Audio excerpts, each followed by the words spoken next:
Hi friends, welcome to Anu's kitchen. ഇന്ന് നമുക്ക് പാവ് ഭാജി തയ്യാറാക്കാം. നമ്മൾ പുറത്തുനിന്ന് വാങ്ങിക്കുന്ന മസാലയൊന്നും ഇല്ലാതെ വളരെ എളുപ്പത്തിൽ നല്ല ടേസ്റ്റി ആയിട്ടുള്ള പാവ് ഭാജി വീട്ടിൽ എങ്ങനെ തയ്യാറാക്കാം എന്ന് നോക്കാം. പാവ് ഭാജിക്ക് വേണ്ടിയിട്ടുള്ള വെജിറ്റബിൾസ് എന്തൊക്കെയാണെന്ന് നോക്കാം. 2 മീഡിയം സൈസിലുള്ള ഉരുളക്കിഴങ്ങ് ക്യൂബ്സ് ആയിട്ട് കട്ട് ചെയ്ത് വെച്ചിട്ടുണ്ട്. പിന്നെ കുറച്ച് കോളിഫ്ലവർ വേണം. കോളിഫ്ലവർ ഞാനൊരു വലിയ കോളിഫ്ലവറിൻ്റെ ഒരു 1/4 ഭാഗമേ എടുത്തിട്ടുള്ളൂ, അത്രയും മതി.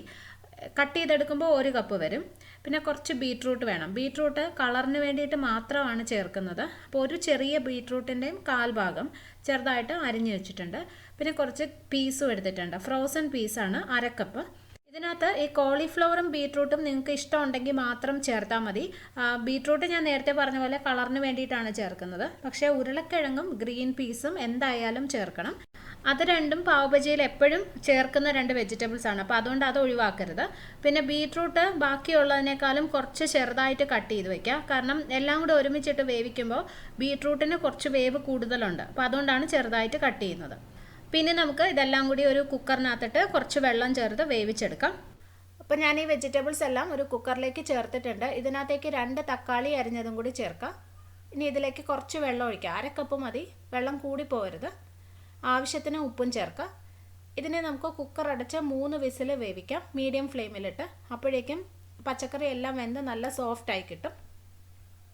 വെജിറ്റബിൾസ് വെന്ത് വരുന്ന സമയം കൊണ്ട് നമുക്ക് ഈ പാവ് ഭാജിക്കുള്ളൊരു മസാല പൊടി തയ്യാറാക്കണം. അപ്പോൾ അതിന് വേണ്ടി ഒരു പാനിലേക്ക് 1 ടേബിൾ സ്പൂൺ മല്ലി ചേർക്കാം.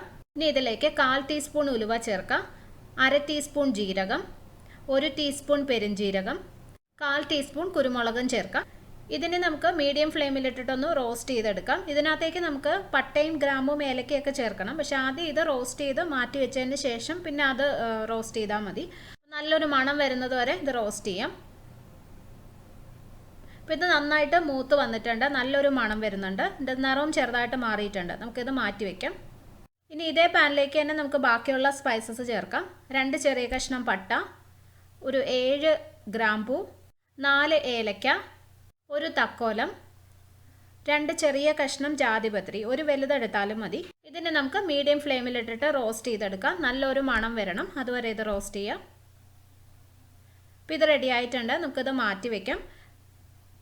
അപ്പോൾ നമ്മൾ നേരത്തെ റോസ്റ്റ് ചെയ്ത് മാറ്റി വെച്ച സ്പൈസസ് ആണിത്. അതിൻ്റെ കൂടെ ഞാനൊരു ചെറിയ വഴനയില അല്ലെങ്കിൽ ബേ ലീഫും കൂടി എടുത്തിട്ടുണ്ട്. ഇത് വേണമെന്ന് നിർബന്ധമില്ല, നിങ്ങളുടെ കയ്യിലുണ്ടെങ്കിൽ മാത്രം എടുത്താൽ മതി. അപ്പോൾ ഇതെല്ലാം കൂടി നമുക്ക് നന്നായിട്ടൊന്ന് പൊടിച്ചെടുക്കണം. അപ്പോൾ ഇതൊരു മിക്സിയുടെ ജാറിലോട്ട് ഇട്ട് കൊടുക്കാം. ഇനി ഇതൊന്ന് പൊടിച്ചെടുക്കാം. മസാല പൗഡർ റെഡി ആയിട്ടുണ്ട്. ഇതിനകത്തുനിന്ന് ആവശ്യത്തിന് പൗഡർ നമുക്ക് മസാല ഉണ്ടാക്കുമ്പോൾ അതിനകത്ത് ചേർത്ത് കൊടുക്കാം. അപ്പോൾ ഇത് മാറ്റി വയ്ക്കാം. നമ്മൾ നേരത്തെ വേവാൻ വെച്ച വെജിറ്റബിൾസ് ആണ്. ഇത് റെഡി ആയിട്ടുണ്ട്. സ്പൂൺ വെച്ച് ഇങ്ങനെ കുത്തി നോക്കിക്കഴിഞ്ഞാൽ നല്ല സോഫ്റ്റ് ആയിരിക്കണം. കണ്ടോ, ഇതുപോലെ നന്നായിട്ട് വേവണം, എന്നാലേ നമുക്കത് നല്ലതായിട്ട് ഉടച്ചെടുക്കാൻ പറ്റുള്ളൂ. ഇത് ഉടച്ചെടുക്കാൻ വേണ്ടിയിട്ട് നിങ്ങൾക്കൊരു വലിയ സ്പൂൺ ഉപയോഗിക്കാം, അല്ലെങ്കിൽ പൊട്ടറ്റോ മാഷർ ഉണ്ടെങ്കിൽ അത് യൂസ് ചെയ്യാം. ഇത് രണ്ടും അല്ലാന്നുണ്ടെങ്കിൽ ഒരു സ്റ്റീൽ ഗ്ലാസ് എടുക്കുക. ഇതുപോലൊരു ഗ്ലാസ് എടുത്തിട്ട് നന്നായിട്ട് കഴുകിയതിന് ശേഷം അതിൻ്റെ താഴത്തെ ഭാഗം വെച്ചിട്ട് പെട്ടെന്ന് നമുക്ക് ഉടച്ചെടുക്കാൻ പറ്റും. ഇതുപോലെ ചെയ്താൽ മതി. നന്നായിട്ട് വെന്ത വെജിറ്റബിൾസ് ആയതുകൊണ്ട് തന്നെ പെട്ടെന്ന് ചെയ്യാൻ പറ്റും, എളുപ്പമാണ്. അപ്പോൾ നമുക്ക് നല്ലതായിട്ട് ഉടച്ചെടുക്കാം.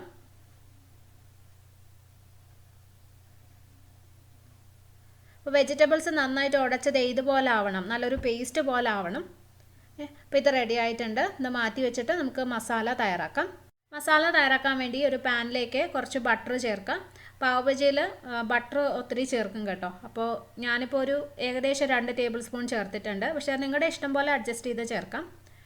അപ്പോൾ ബട്ടർ ചൂടായിട്ടുണ്ട്. ഇതിനകത്തേക്കൊരു 1/2 ടീസ്പൂൺ ജീരകം ചേർക്കാം. ജീരകം ചെറുതായിട്ടൊന്ന് മൂത്ത ഒരു മണം വരണം. ആ സമയത്ത് ഇതിനകത്തേക്ക് ഒരു 2 സവോള ചെറുതായിട്ട് അരിഞ്ഞത് ചേർക്കാം. നല്ല ചെറുതായിട്ട് കൊത്തി അരിയണം. ഇതിനെ നമുക്കൊന്ന് വഴറ്റി കൊടുക്കാം. സവോള ഒന്ന് വാടി വരണം. സവോള ഒന്ന് വാടിയിട്ടുണ്ട്. നമുക്ക് ഇതിനകത്തേക്ക് വെളുത്തുള്ളി ചേർക്കാം. ഒരു 3 അല്ലി വെളുത്തുള്ളി നന്നായിട്ട് ചതച്ചെടുത്തതാണ്. ഇതിനകത്ത് നമ്മൾ ഇഞ്ചി ചേർക്കത്തില്ല, വെളുത്തുള്ളി മാത്രമേ ചേർക്കുള്ളൂ. ഇനി ഇത് വീണ്ടും വഴറ്റി കൊടുക്കാം. വെളുത്തുള്ളിയുടെ പച്ചമണം നന്നായിട്ട് മാറണം. ഇപ്പോൾ വെളുത്തുള്ളിയുടെ പച്ചമണം നന്നായിട്ട് മാറിയിട്ടുണ്ട്. സവോള കുറച്ചും കൂടി വാടിയിട്ടുമുണ്ട്.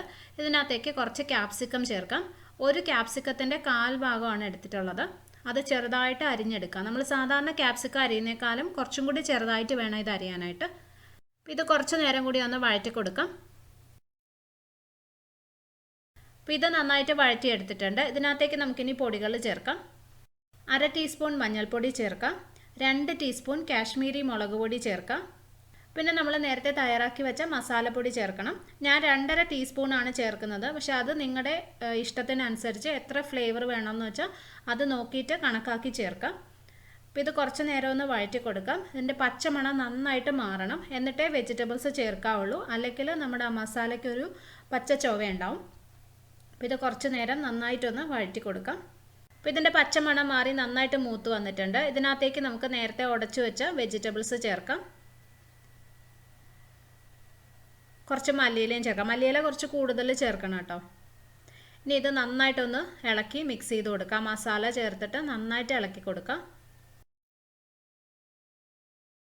ഇതിനകത്തേക്ക് നമുക്കിനി ആവശ്യത്തിന് വെള്ളം ഒഴിക്കണം. ഇതിപ്പോൾ കുറച്ച് ഡ്രൈ ആയിട്ടല്ലേ ഇരിക്കുന്നത്. പാവ് ബജിയുടെ മസാല കുറച്ചും കൂടി ലൂസാണ്. അപ്പോൾ കുറച്ച് വെള്ളം ഒഴിച്ചിട്ട് ഒന്ന് ലൂസാക്കണം. വെള്ളം കൂടിപ്പോവരുത്. ആദ്യം നിങ്ങൾ കുറച്ച് വെള്ളം ഒഴിച്ച് നോക്കാം. അപ്പോൾ ഞാൻ ആദ്യം ഇതിനകത്തോട്ട് 1 കപ്പ് വെള്ളം ഒഴിച്ചു. ഇനി ഇത് നന്നായിട്ടൊന്ന് മിക്സ് ചെയ്ത് നോക്കാം. എന്നിട്ട് കൂടുതൽ വേണമെങ്കിൽ പിന്നെ ഒഴിച്ചു കൊടുക്കാം. നമ്മളിത് പിന്നെ അടച്ചു വെച്ചിട്ട് ഒരു 5 മിനിറ്റും കൂടി നന്നായിട്ട് തിളപ്പിച്ചെടുക്കും. അപ്പോൾ ആ സമയത്ത് വെള്ളം കുറച്ചും കൂടി ഒന്ന് വറ്റും. അപ്പോൾ അത് കണക്കാക്കിയിട്ട് വേണം ആദ്യം വെള്ളം ഒഴിക്കാനായിട്ട്. അപ്പോൾ ഇതിനകത്ത് കുറച്ചും കൂടി വെള്ളം വേണ്ടി വരും. എന്നാലേ നമ്മൾ പിന്നെ തിളപ്പിച്ചെടുക്കുമ്പോൾ അതിൻ്റെ പരുവും കറക്റ്റ് ആവത്തുള്ളൂ. ഇതിനകത്തേക്ക് ഒരു 1/2 കപ്പ് വെള്ളം കൂടി ഒഴിക്കാം. ആവശ്യത്തിന് ഉപ്പും ചേർത്ത് കൊടുക്കാം. നന്നായിട്ടൊന്ന് ഇളക്കി മിക്സ് ചെയ്ത് കൊടുക്കാം. ഇതിനകത്തേക്ക് കുറച്ച് ബട്ടറും കൂടി ചേർത്ത് കൊടുക്കാം. ഞാൻ 2 ടീസ്പൂണാണ് ചേർത്തത്. പക്ഷേ അത് നിങ്ങളുടെ ഇഷ്ടം പോലെ അഡ്ജസ്റ്റ് ചെയ്യുക. കൂടുതലോ കുറവോ വേണമെങ്കിൽ ചേർക്കാം. ഇതിലേക്കൊരു 2 ടീസ്പൂൺ നാരങ്ങാനീരും കൂടി ഒഴിച്ചു കൊടുക്കാം. ഈ മസാലയ്ക്ക് ചെറിയൊരു പുളിയുണ്ട്. അപ്പോൾ അതിന് വേണ്ടിയിട്ടാണ് നാരങ്ങാനീര് ചേർത്തത്. നന്നായിട്ടൊന്ന് മിക്സ് ചെയ്ത് കൊടുക്കുക. ഇതിനെ നമുക്ക് അടച്ചു വെച്ചിട്ടൊന്ന് തിളപ്പിച്ചെടുക്കണം. ഏകദേശം ഒരു 5 മിനിറ്റ് മതി. മസാല നന്നായിട്ട് തിളച്ച് കുറച്ചും കൂടെ ഒന്ന് കുറുകി വന്നിട്ടുണ്ട്. ഇതാണ് അതിൻ്റെ പരുവം. അപ്പോൾ ഇത് റെഡി ആയിട്ടുണ്ട്. ഇത് മാറ്റി വെച്ചിട്ട് നമുക്ക് ഇതിൻ്റെ കൂടെ കഴിക്കാനുള്ള ബണ്ണൊന്ന് റോസ്റ്റ് ചെയ്ത് അല്ലെങ്കിൽ ഒന്ന് ചൂടാക്കിയെടുക്കാം. ബൺ ചൂടാക്കാൻ വേണ്ടി ഞാനൊരു പാൻ വെച്ചിട്ടുണ്ട്. അതിനകത്തേക്ക് ആവശ്യത്തിന് ബട്ടർ ചേർക്കാം. ബട്ടർ ഞാൻ നേരത്തെ പറഞ്ഞ പോലെ നിങ്ങളുടെ ഇഷ്ടം പോലെ ചേർക്കാം. ഇനി ബട്ടർ നന്നായിട്ടൊന്ന് ചൂടാവണം. അപ്പോൾ ഇത് ചൂടാവാൻ തുടങ്ങിയിട്ടുണ്ട്. ഇതിനകത്തേക്ക് കുറച്ച് മല്ലിയില ചേർത്ത് കൊടുക്കാം. ഇങ്ങനെ മല്ലിയില ചേർത്തിട്ട് ബൺ റോസ്റ്റ് ചെയ്തെടുത്ത് കഴിഞ്ഞാൽ അതിന് നല്ലൊരു ഫ്ലേവറാണ്. കുറച്ച് നേരം മല്ലിയില ബട്ടറിൽ തന്നെ കിടക്കട്ടെ. അപ്പോൾ ഒരു മണം വരും. ഇല ഇങ്ങനെ മൂക്കാൻ തുടങ്ങുന്ന ഒരു മണം വരും. കരിഞ്ഞു പോകാതെ നോക്കണം കേട്ടോ. ചെറിയ തീയിലാണ് ഞാൻ ഇട്ടിരിക്കുന്നത്. ഇത് ഈ പാനിൽ ഞാനിങ്ങനെ ഫുള്ള് സ്പ്രെഡ് ചെയ്ത് വെക്കുന്നത്. അപ്പം ബണ്ണിങ്ങനെ നിരത്തി വെക്കുമ്പോൾ എളുപ്പമാണ്. അപ്പം മല്ലിയില മൂത്ത നല്ലൊരു മണം വരുന്നുണ്ട്. ഇതിനകത്തേക്ക് നമുക്ക് ഈ ബൺ വെച്ച് കൊടുക്കാം. ഇങ്ങനെ ഓരോന്നായിട്ട് വെച്ച് കൊടുക്കാം. ഒരു സൈഡ് ചെറുതായിട്ടൊന്ന് ബ്രൗൺ ആയാൽ മതി. അപ്പോൾ ഇതുപോലെ തന്നെ നിങ്ങൾക്ക് എത്ര ബൺ വേണമെന്ന് വെച്ചാൽ ബട്ടറും മല്ലിയിലയും ചേർത്തിട്ട് ഇതുപോലെ റോസ്റ്റ് ചെയ്തെടുക്കാം. ഇവിടെ പാവ് ഭാജി റെഡി ആയിട്ടുണ്ട്. ഇത് സെർവ് ചെയ്യുമ്പം കുറച്ച് സവോള അരിഞ്ഞതും പിന്നെ കുറച്ച് നാരങ്ങയും വെക്കാം. പിന്നെ വളരെ ടേസ്റ്റി ആയിട്ടുള്ള പാവ് ബജിയാണ്. നമുക്ക് പുറത്തുനിന്ന് വാങ്ങിക്കുന്ന മസാലയൊന്നും ആവശ്യമില്ല. വീട്ടിൽ തന്നെ എളുപ്പത്തിൽ നമുക്കിത് തയ്യാറാക്കാൻ പറ്റും. അപ്പോൾ നിങ്ങളെല്ലാവരും ട്രൈ ചെയ്ത് നോക്കണം. ഇഷ്ടപ്പെട്ടാൽ എനിക്ക് കമൻറ്റ് ചെയ്യാനും വീഡിയോ ഷെയർ ചെയ്യാനും മറക്കരുത്. ചാനൽ സബ്സ്ക്രൈബ് ചെയ്തിട്ടില്ലാത്തവരുണ്ടെങ്കിൽ ചെയ്യാനും മറക്കരുത്. ഇനി നമുക്ക് വേറൊരു നല്ല റെസിപ്പി ആയിട്ട് കാണാം. Thank you for watching Anu's kitchen.